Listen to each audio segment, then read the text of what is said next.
오늘도 국가의 말씀 누가복음 20장 27절부터 마지막 47절까지 있는 말씀인데요. 그 말씀의 제목을 부활에 관한 질문과 답변 이렇게 됐습니다. 예수님께서 부활에 관한 질문에 들어와서 그것에 대해서 답변하는 그런 말씀이에요. 그래서 이제 문과에 3개로 나눴는데요. 40절까지는 이 부활에 관한 질문에 대해서 예수님의 답변이 담겨 있는 거고, 그리고 또 이제 두 번째에는 41절과 44절에 있는 것처럼 다윗의 자손에 관한 예수님의 질문이 있습니다. 왜 이런 얘기를 하셨을까? 말씀하신 거고, 마지막으로 당부하기를 45절과 47절은 외식하는 종교가들을 경계하라, 삼가라 라고 말씀하셨습니다. 자, 첫 번째 예제로 와가지고 부활에 관해서 질문이 들어왔는데 27절 먼저 한번 읽어보세요. 부활이 없다 주장하는 사두개인 중 어떤 이들이 와서 부활이 없다 주장하는 사두개인이 있습니다. 특별히 사두개인이 뭐가 없다고 주장을 했냐면 부활이 없다라고 주장을 했어요. 여러분 부활 믿으시나요? 한 번만 믿는다고 대답하는 거 같네. 너무 빨리 물어봐서 여러분 잘 알딸딸한가요? 여러분 부활 믿으시죠? 그래, 이 부활, 그런데 사두개인가들은 부활이 없다라고 주장을 했습니다. 사두개인이 누구일까? 그 근원이 어디 있냐면 다윗 시대 때의 대제사장이었던 사독의 후손들이에요. 사독. 어때 비슷하죠? 사두개인, 사독. 그리고 그걸 추종하는 무리들이 사두개인들인데 제사장 계열이에요. 그러니까 제사장 계열. 처음에는 그러니까 유대 사회를 이끌었던 영적인 지도자 계열이었습니다. 제사장 계열이면. 그래서 그랬는데 그것이 되면서 제사장으로 계속 내려오다 보니까 세습이거든요. 제사장은. 그러다 보니까 어떻게 됐냐면 부와 권력이 이 사두개인들한테 집중이 됐습니다. 그래서 어떻게 됐는가? 사람은 부패해요. 사람 부패하기 때문에 부와 권력이 같이 들어오다 보니까 그들이 어떻게 됐냐면 현실의 삶이 풍족해. 가만히 있어도 먹고 살만하니까 이들이 현실에 안주하기 시작을 해가지고 극도의 현실주의자가 됐어요. 그래서 그들은 뭐라고 얘기를 했냐면 우리의 이생의 삶이 좋은데 부활 있어봐야 뭔 소용이요? 그치요? 지금 먹고 사는 게 등 따지고 배부른데 부활 천국 가봐야 그 나올 좋은 게 하나도 없다. 그래서 부활이 없다라고 주장을 하고 또 무엇도 없다라고 했냐면 부활도 없으니 천사도 없고 영도 없고 천국도 없고 그렇게 생각을 했던 거예요. 제 말이 아니고 사도행전 23장 8절이에요. 사도행전 23장 8절.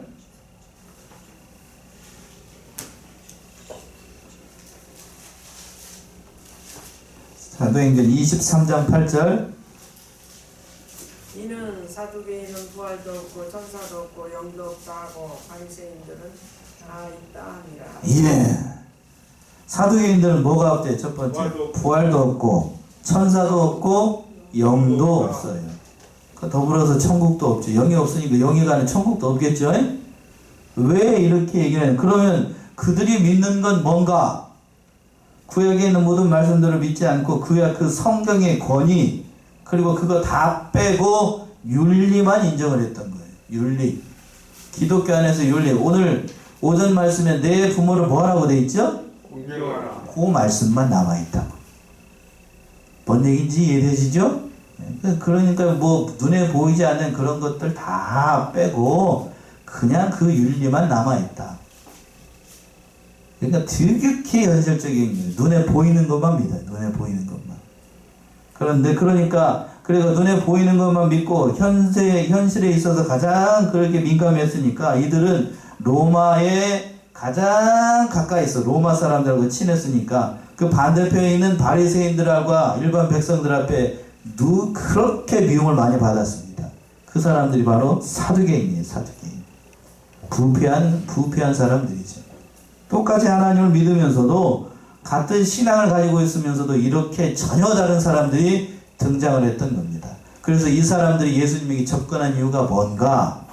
예수님이 주장하는 것처럼 일반 세상 이스라엘 백성들이 주장하는 것처럼 부활이라고 하는 건 없는 일이다. 그걸 논리적으로 증명하기 위해서 예수님한테 이런 질문을 하는 겁니다. 물었어요. 28절이요. 28절. 물어 가로되 선생님이요 모세가 우리에게 써주기를 사람의 형이 만일 아내를 두고 자식이 없이 죽거든 그 동생이 그 아내를 취하여 형을 위하여 후사를 세울지니라 하였나이다. 예, 이 사도계인이 물어본 겁니다. 모세가 우리에게 써주기를 이제 신명기 25장 5절에 있는 말씀을 들여서 후사의 문제를 들고 나와가지고 예수님을 시험을 했던 겁니다. 어떤 예를 들었냐면 형을 위하여 후사를 세울지니라 라고 했습니다. 이거는 만약에 형이 그러니까 아들이 없이 죽게 되면 그 아우가 형의 아내를 취해가지고 대를 잇도록 했습니다. 물론 이것이 오늘날 우리의 윤리로는 잘 맞지 않죠. 그런데 왜 이렇게 하셨냐면 그 이스라엘 가운데 이스라엘 나라가 없어지는 것을 막기 위해서, 대가 끊기는 걸 막기 위해서 그 형의 그 형수를 취해가지고, 그렇다고 해서 영원토록 그 아내가 되는 게 아니에요. 그게 아내가 되는 게 아니고 그 대만 이어가도록 한 겁니다. 그걸 뭐라고 얘기를 했냐면 고엘이라고 했어요. 고엘. 그래서 성경에서 보게 되면 이런 고엘 제도, 계대를 이어간다는 의미로 담겨 있는 것이 성경에도 등장하는 게 대표적으로 룻기에 나오죠. 룻이 보아스를 만나가지고 나오미의 대를 이어가도록 합니다. 그 계대를 이어가도록 하는 거예요. 가문에 그러니까 대가 끊어지지 않도록. 그래서 우리나라도 그랬죠. 어제 보니까 강수현 씨가 저기 했던데, 대표적으로 강수현이 열어냈던 뭔 영화가 있죠? 예, 그거예요, 그거. 그 영화에서 그 베니스에서 여우주연상도 타고 그랬었는데, 너무 이런 나이에 가서 저도 좀 안타까워요. 예, 그렇긴 한데, 그 얘기를 하자는 게 아니고, 그것처럼 그 대가 끊어지지 않도록 하기 위해서 하나님께서 이스라엘을 보존하기 위해서 만든 것이 바로 이 문제였습니다. 근데 그걸 가지고 이 사두개인들이 예수님에게 함정을 파가지고 물어보는 겁니다. 그래서 29절이요.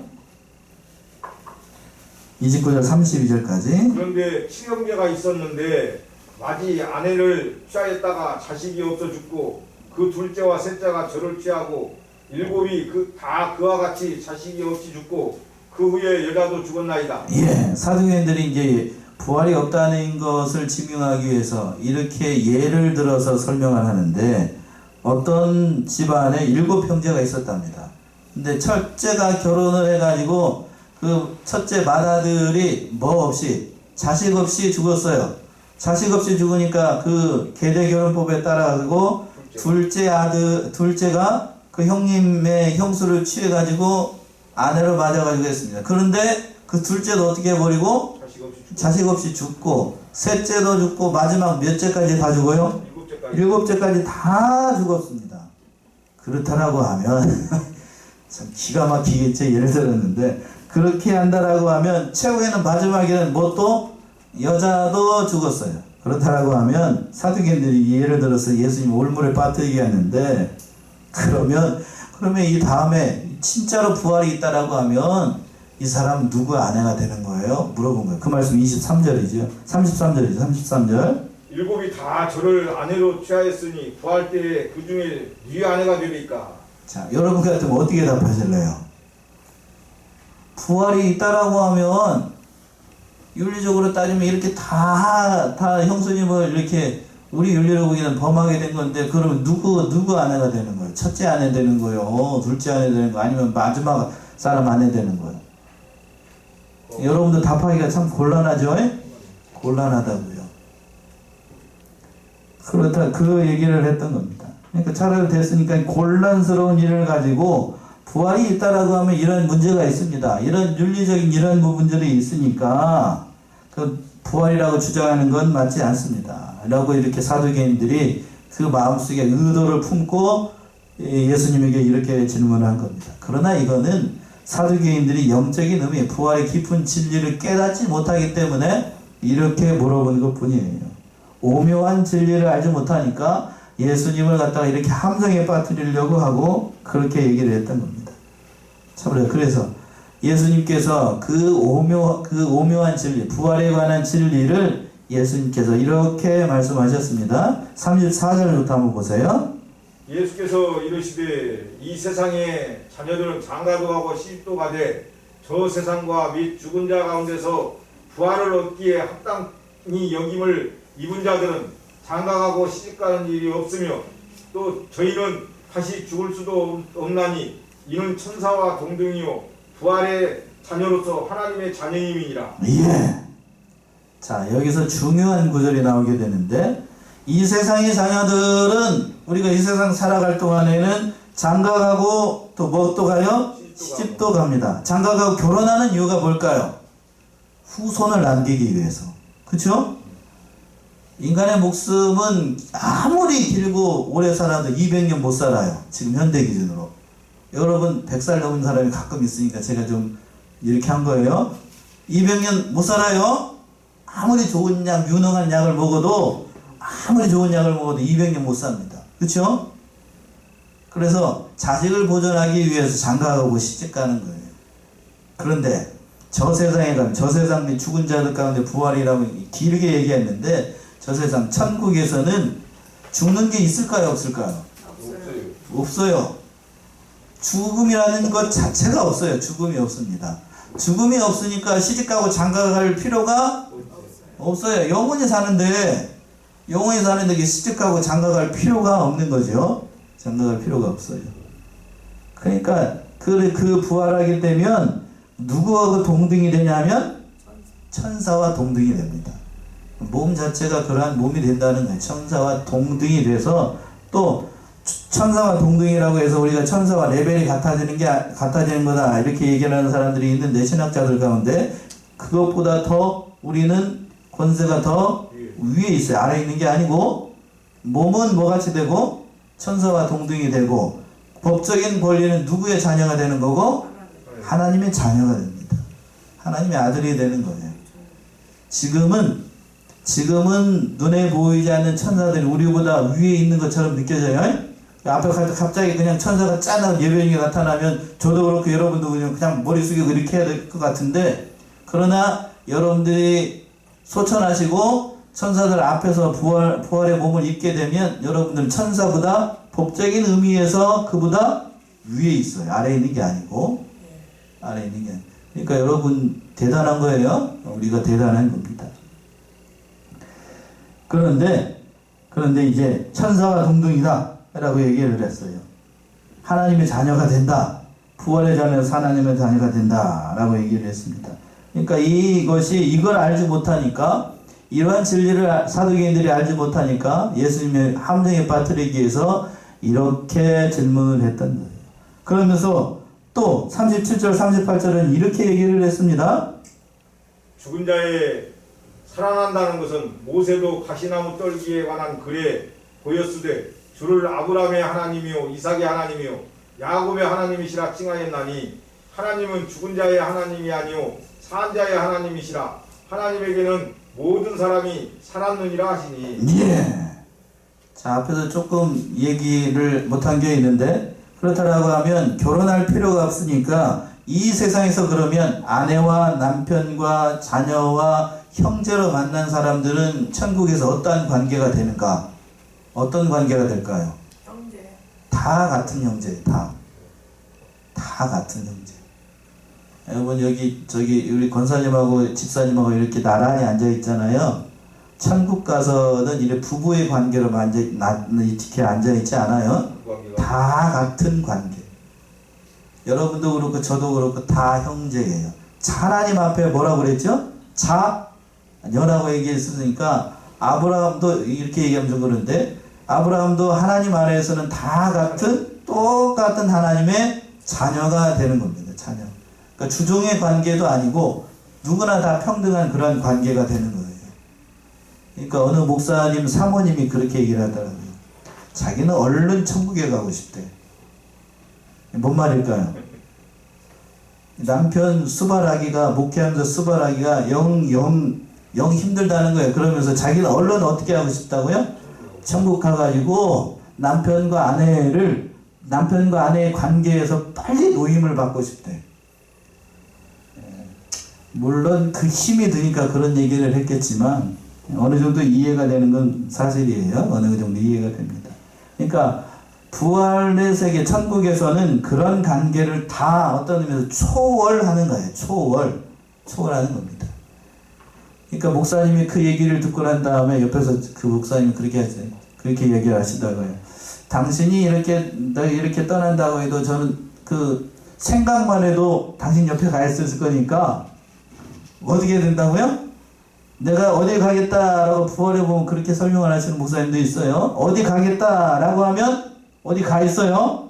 생각만 해도. 그러니까 당신이 저만큼 가 있으면 나는 그만큼 가겠다 라고 이렇게 얘기하는 우스갯소리처럼 얘기를 합니다만 이렇게 하시더라고요. 아무튼 이 천국은 그런 모든 관계가 다, 세상에 있는 모든 관계가 다 끊어지고 초월하는 그런 관계가 되어서 누구나 다 하나님 앞에서 자녀로 남는 관계로만 남게 됩니다. 자, 천사와 같은 그런 동등한 그런 관계가 됩니다.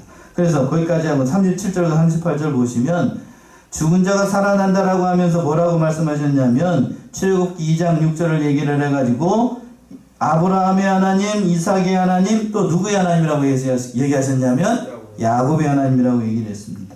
모세는 아브라함보다 약 500에서 600년 정도 뒤의 사람이에요.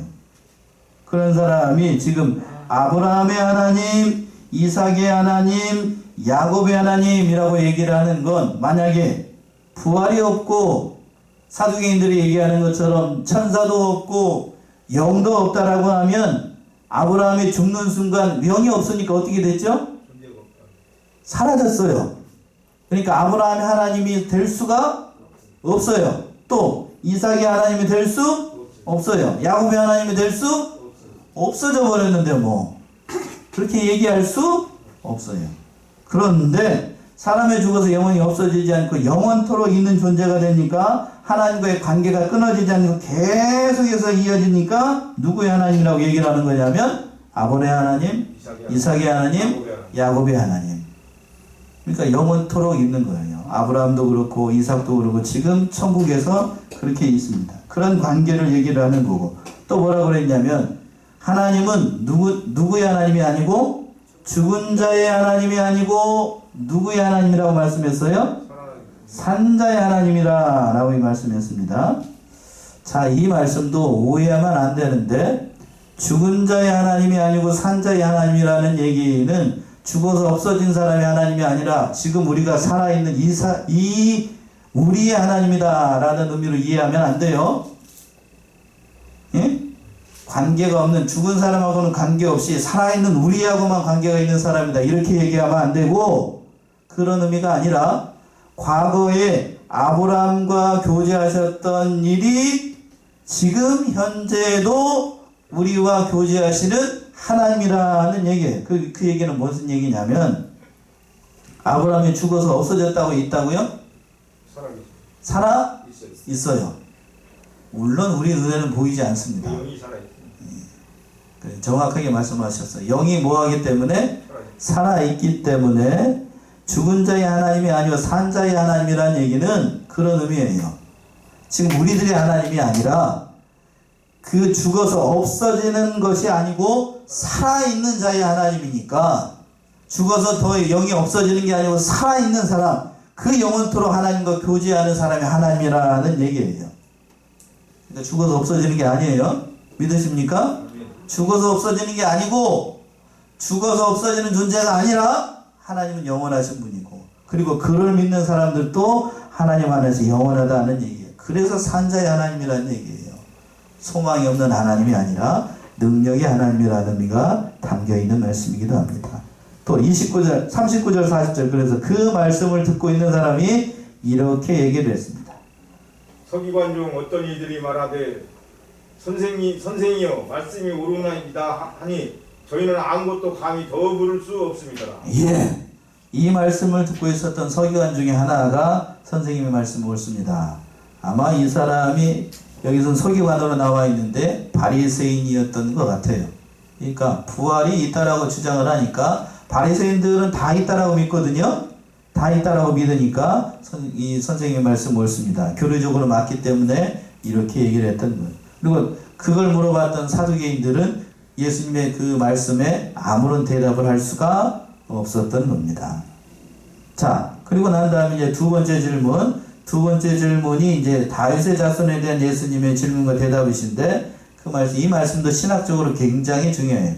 앞에 40절까지는 부활에 대해서 확실하게 증거를 하는 거고 이 말씀은 다윗의 자손, 그리스도가 어떠한 분인가를 예수님께서 답하시는 거예요. 신학적으로 이걸 기독론이라고 얘기해요. 예수님이 누구이신가? 41절 한번 보세요.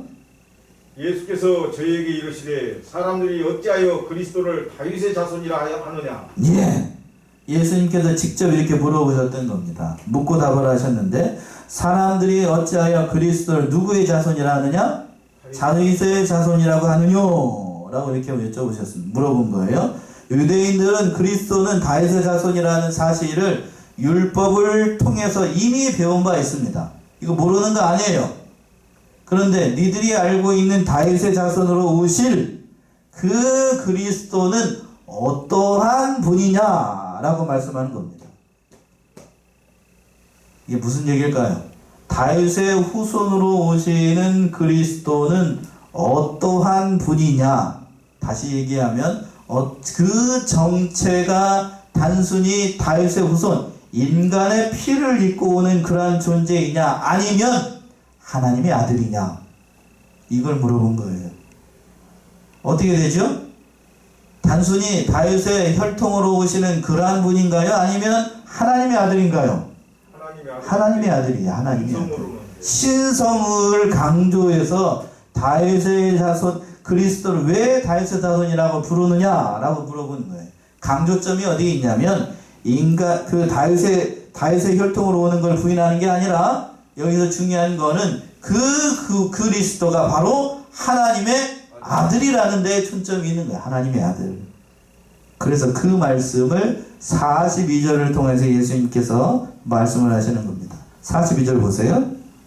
시편에 다윗이 친히 말하였으되 주께서 내 주께 이르시되 내가 네 원수를 네 발의 발등상으로 둘 때까지 내 우편에 앉았으라 하셨도다 하였느니라. 예. 이 말씀은 시편 110편 1절의 말씀을 예수님께서 인용을 하셔서 말씀하시는 건데 예수님의 정체를 다윗이 보고 그 예수님이 어떠한 분인가를 다윗이 증거한 거예요. 한번 찾아보세요. 시편 110편 1절. 시편 110. 여호와께서 내 주에게 말씀하시기를 내가 네 원수로 내 발등상 되게 하기까지 너는 내 우편에 앉으라 하셨도다. 예. 자, 이거 잘 보셔야 돼요. 잘 보시면 기독론에 관한 아주 중요한 말씀인데 여호와께서 내 주에게 말씀하시기를 여기서 첫 번째 내 주가 누구를 얘기를 할까요? 그리스도. 내 주에게 말씀하시기를 내가 내 원수로 내 발등상 되기까지 너는 내 우편에 앉았으라 라고 했습니다.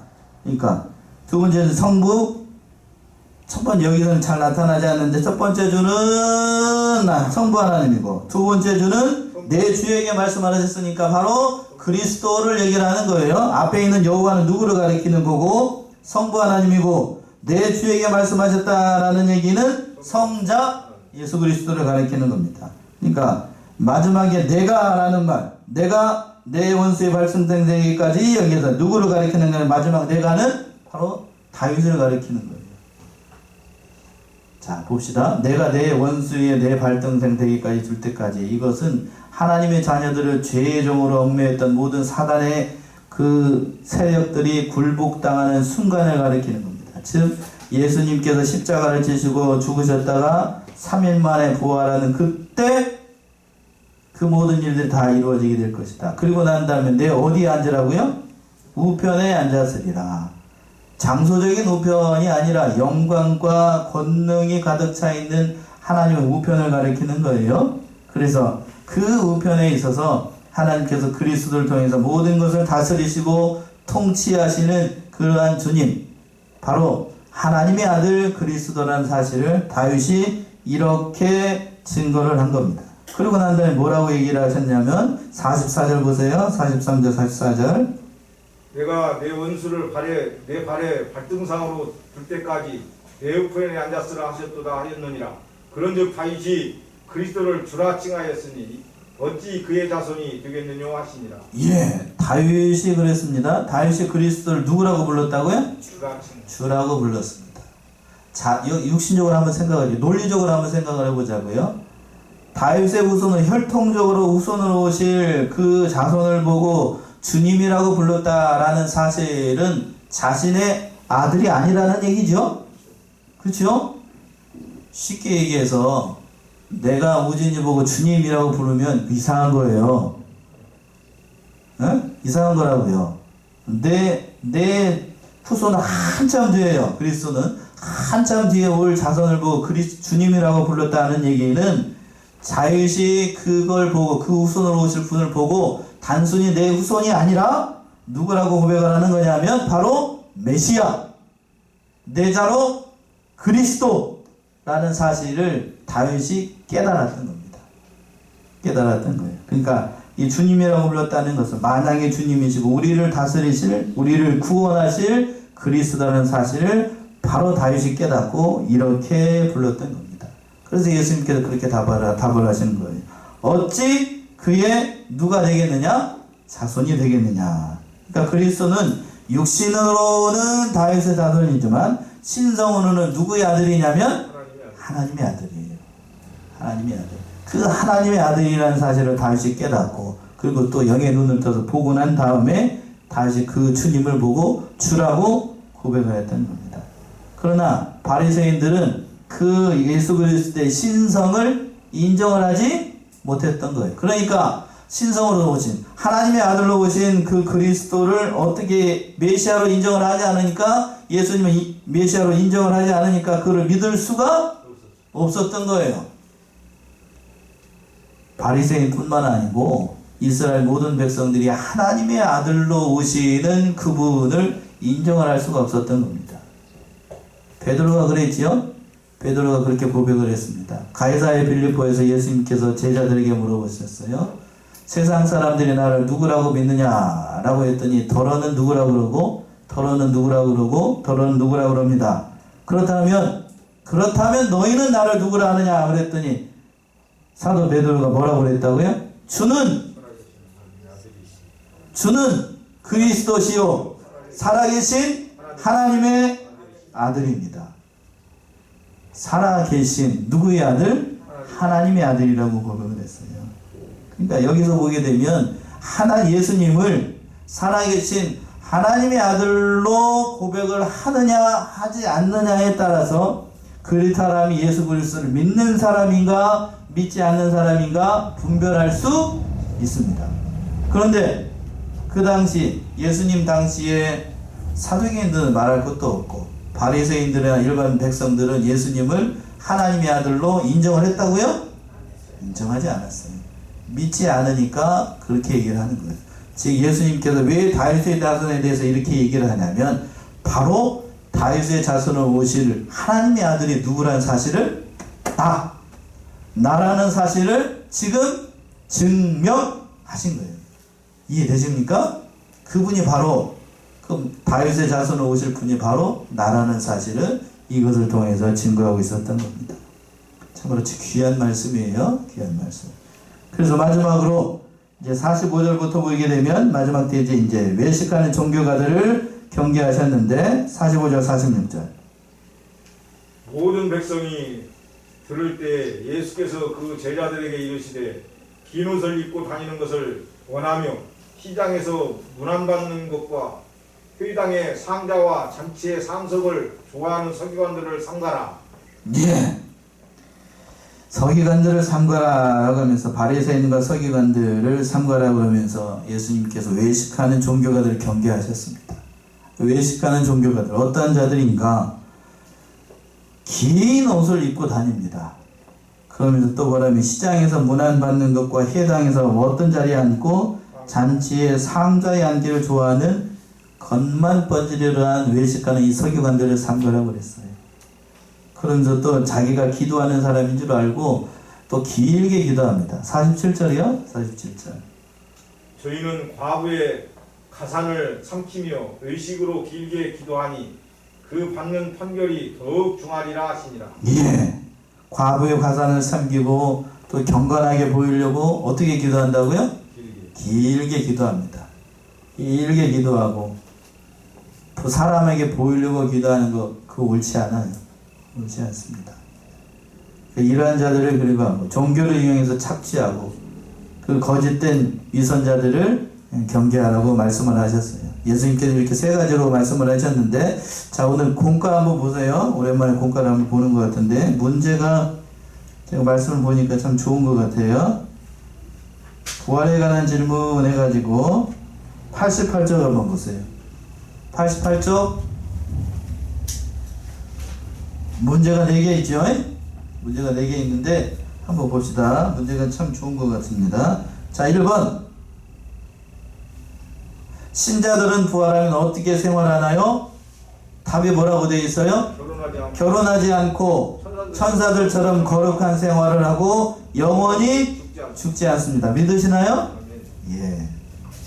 세상에서 결혼한 모든 것들 다 초월을 해가지고 천사와 같이 거룩한 생활하고 영원히 죽지 않는 그런 생활을 하게 됩니다. 자 2번, 산자의 하나님이라는 뜻은 무엇인가요?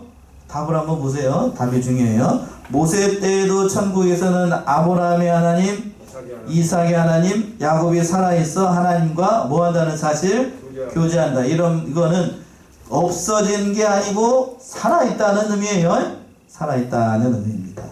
3번, 그리스도가 다윗의 자손인데 왜 다윗은 그리스도를 주라고 말하였나요? 답을 봅시다. 그리스도는 신성인 면에서 누구의 아들이기 때문에? 하나님의 아들이기 때문에. 거기다 동그라미 하세요. 신성적인 면에서 누구의 아들? 하나님의 아들이다. 그러니까 주님이라고 불렀던 겁니다. 자 마지막으로 4번, 서기관들과 바리새인은 어떤 사람들인가? 외식하고 시장에서 인사받는 것을 좋아하고 잔치에서 윗자리에 앉고 과부의 자산을 삼키는 사람들입니다. 하나 빠졌네요. 어떻게 기도하는 거? 길게 기도하는 거. 그래서 길게 기도하는, 그렇다고 해서 이렇게 묵상 기도하면서 길게 기도하는 그 자체가 나쁘다는 게 아니고 누구에게 보이기 위해서, 사람에게 보이기 위해서 기도하는 것, 그건 옳지 않다는 얘기입니다. 문제가 참 좋아요. 그러니까 이 말씀 통해서 예수님께서 이 부활에 관한 질문과 이 답변을 통하여서 진리의 말씀 옳게 분별하고 그 흔들리지 말고 모든 일을 이뤄나가는 저와 여러분들이 다 되셔야 되겠습니다. 기도하겠습니다.